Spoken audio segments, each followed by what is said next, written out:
Graça e paz. Para você que não me conhece, eu sou a pastora Eliane, pastora aqui nos Estados Unidos da Manancial da Vida e também sou a responsável da cobertura espiritual para vocês aí da Rio de Deus.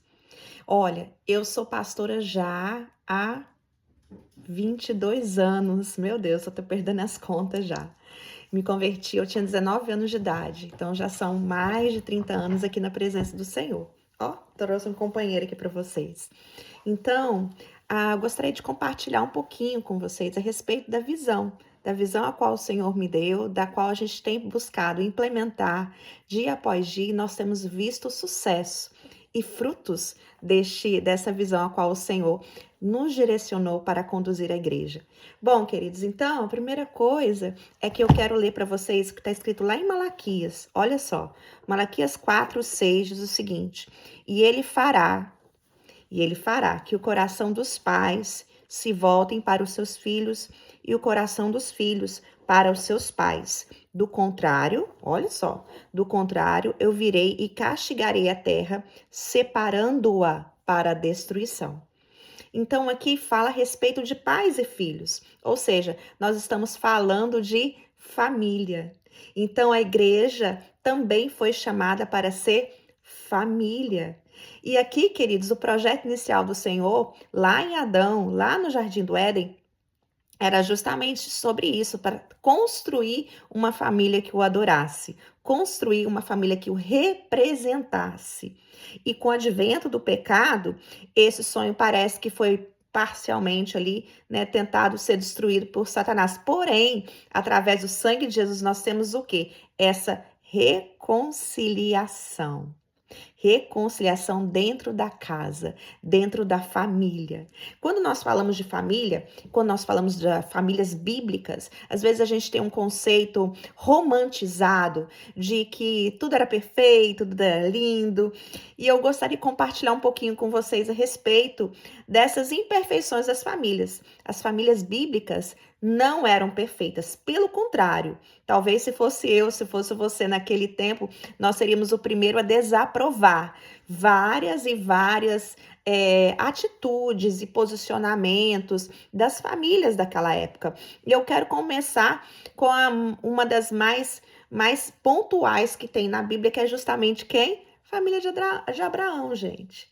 Então, aqui para você que não conhece, ou para você que não está familiarizado com a história de Abraão, olha só, então nós estamos falando de uma família, né? Ou seja, Abraão e sua esposa, eles não tinham filhos, então eles viviam num clã, numa comunidade, e ali o Senhor orientou que eles saíssem dali.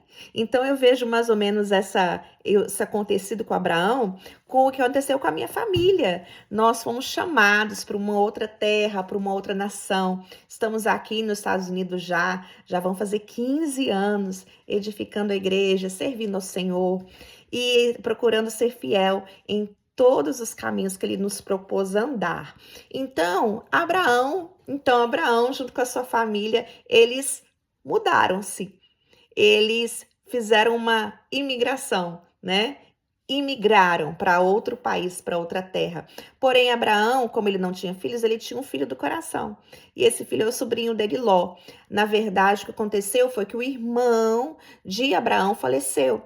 E Ló acabou se juntando para Abraão, sabe? Sabe aquele sobrinho que é do coração, aquele sobrinho que, poxa, para Abraão era como filho? É assim que a gente pode pensar a respeito daquela família. E eles saem.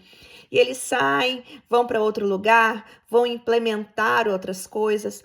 Porém, nem tudo é perfeito. Não em tudo é perfeito na família e igreja, nem tudo é perfeito na minha casa, nem tudo é perfeito na sua casa. E não era perfeito também na família de Abraão. O que aconteceu? Eles foram morar juntos, todo mundo na mesma casa. E o que aconteceu, gente? Problema. Me coloca a família, todo mundo junto. Coloca a sogra, o sogro, um irmão, entendeu? E houve o quê? A Bíblia chama de desavença. Que houve desavença entre as famílias, porque ali Ló também já estava, né, crescendo e já estava, né, se conduzindo para formar sua própria família. E houve ali desavença tão tamanha que eles se separaram. E aqui, queridos, a gente pode entender a primeira coisa que eu gostaria de compartilhar com vocês. Muitas vezes, dentro das famílias, tem desavenças. Volto a dizer, famílias nossas dentro de casa, a de sangue e também dos irmãos em Cristo. E essas desavenças promovem o que? Afastamento. Essas desavenças muitas vezes promovem angústia, promovem ressentimento. E isso vai fazendo o quê? Quando há desavença, lembra do texto que eu li para vocês aqui, Malaquias 4:6?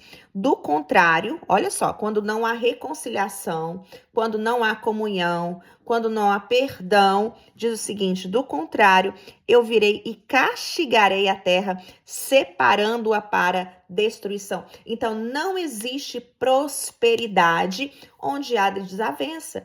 Abraão e o seu sobrinho Ló, eles não eram obrigados a caminharem juntos, mas eles eram obrigados a ter o coração limpo de um para o outro. E para a glória de Deus, a gente vê isso mais na frente, que Abraão tinha um coração limpo com relação a Ló. Mas esse não é o ponto aqui agora. E aí, queridos, o que acontece? Quando há desavença dentro da sua casa, o que vai haver? Destruição. Marido puxando para um lado, a mulher puxando para outro. Sabe? Um querendo uma coisa, outro querendo outra. Irmãos, não haverá prosperidade. E quando eu falo em prosperidade, olha, não se engane, não é simplesmente a prosperidade financeira. Sim, claro, todos nós buscamos isso. E Deus condena não o dinheiro, mas o amor ao dinheiro. Mas quando nós falamos de prosperidade, nós estamos falando de uma palavra em hebraico, que é a palavra shalom. A gente acha isso tão bonito, né? Shalom. Muitas vezes as pessoas até se cumprimentam dessa forma. Eu estive em Israel 2 vezes e, assim, uma das coisas que me chamou a atenção era esse cumprimento, sabe? Muito comum entre as pessoas que estavam nos recebendo lá em Israel. Mas shalom não é simplesmente assim, haja paz, né? A gente tem essa impressão, haja paz. Não é simplesmente haja paz. Shalom é a prosperidade, um bem-estar em todas as áreas da sua vida. Então, quando nós estamos em unidade, quando nós caminhamos juntos, a primeira coisa que o Senhor derrama é essa paz, esse bem-estar. Olha só, Deus veio para trazer reconciliação dentro da sua casa, no meio dos seus amigos, no meio da sua família, através do poder do sangue de Jesus. Amados, desavença vencida e tudo mais, Ló e sua família foram tomar o seu caminho. E aqui eu quero citar outro texto que está em Romanos 13:8. Não devam nada a ninguém, a não ser o amor de um pelos outros, pois quem ama o próximo cumpre a lei. Interessante, né? Cumpre a lei, ou seja, quem ama, não haverá. Oh, queridos, olha o mistério aqui. Quem ama, não haverá condenação. Então, se eu cumpro a lei, eu saio do guarda-chuva da condenação. Olha que coisa linda que o Senhor está ministrando na sua vida hoje. E aqui também diz o seguinte, 1 Timóteo 6:20, fala assim, olha, evite as controvérsias profanas, inúteis e os argumentos da falsa ciência. Irmão, escolha suas batalhas, escolha suas guerras. Sabe, às vezes a gente entra, às vezes até no meio de amigos, né? Meio de controvérsias. Ah, eu creio assim, eu creio assado. Cai no espírito, não cai no espírito, né? Expulsa demônio. Não, irmãos, pelo poder que é no sangue de Jesus. Não caia nessa armadilha da discussão, entendeu? Escolha suas batalhas, escolha suas guerras. Sabe, pense sobre isso. Em nome de Jesus, reflita sobre isso. Olha só. E aí, e aqui Paulo ainda fala o seguinte, ele se orienta, Paulo está orientando nesse versículo, a nós nos afastarmos de debates que não dão edificação, que não edificam, que não faz bem, pelo contrário, só causam confusão. Então, tem determinados assuntos que a gente deixa para lá. Quem convence o homem do pecado, o juiz da justiça, é quem? É o Espírito Santo. Você vai falar de Jesus para alguém? Busque falar de Jesus, amado. Olha, deixa eu te falar uma coisa. Vai falar a respeito do amor. Vai falar a respeito da salvação, sabe? Quem tá aí de fora sabe muito bem o que um cristão crê, né? O que a Bíblia menciona. É difícil você ver alguém que não, sabe, que não conhece a Bíblia, que não sabe o que nós, cristãos, crentes, né, protestantes pregamos. E aqui a outra coisa que eu quero lembrar, que o que pode acontecer dentro de uma família é o esfriamento do relacionamento. Foi o que aconteceu com Abraão. Aconteceu, gente. O que aconteceu? Ele foi morar num determinado local. E aí um homem, né, no caso foi o faraó, achou linda a esposa dele. E o que ele fez? Ele não estava cuidando da casa dele. Ele não estava cuidando da família. E foi lá e raptou a esposa dele. Olha só, faraó representa o quê? Representa o mundo. Quando nós regressamos,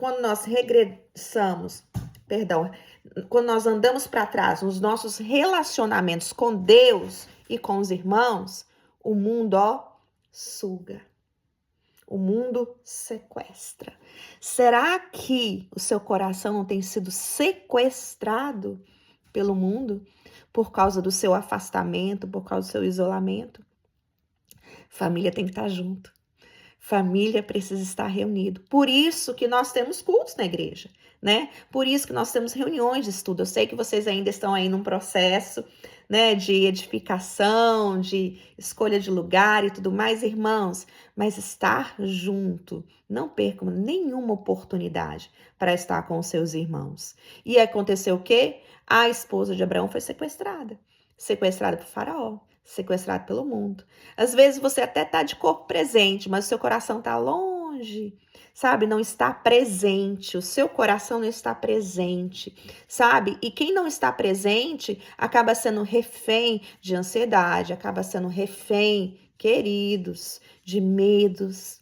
E o Senhor te chama para estar presente na presença dele e no meio dos irmãos. Queridos, muito bom conhecer vocês, mesmo aqui por vídeo, né? Eu quero que vocês recebam aqui meu abraço, meu carinho, em nome de Jesus, que vocês sejam cheios de Deus, cheios da presença e que para a glória de Deus, esses passos de ser família, em nome de Jesus, vocês possam estar trilhando todos os dias. Deus abençoe e lembre que na unidade, Salmo 133, né? Na unidade, Deus ordena a bênção. Deus abençoe, graça e paz. Viva o hoje como se Jesus fosse voltar daqui a pouco, às 6 horas. Deus abençoe, queridos.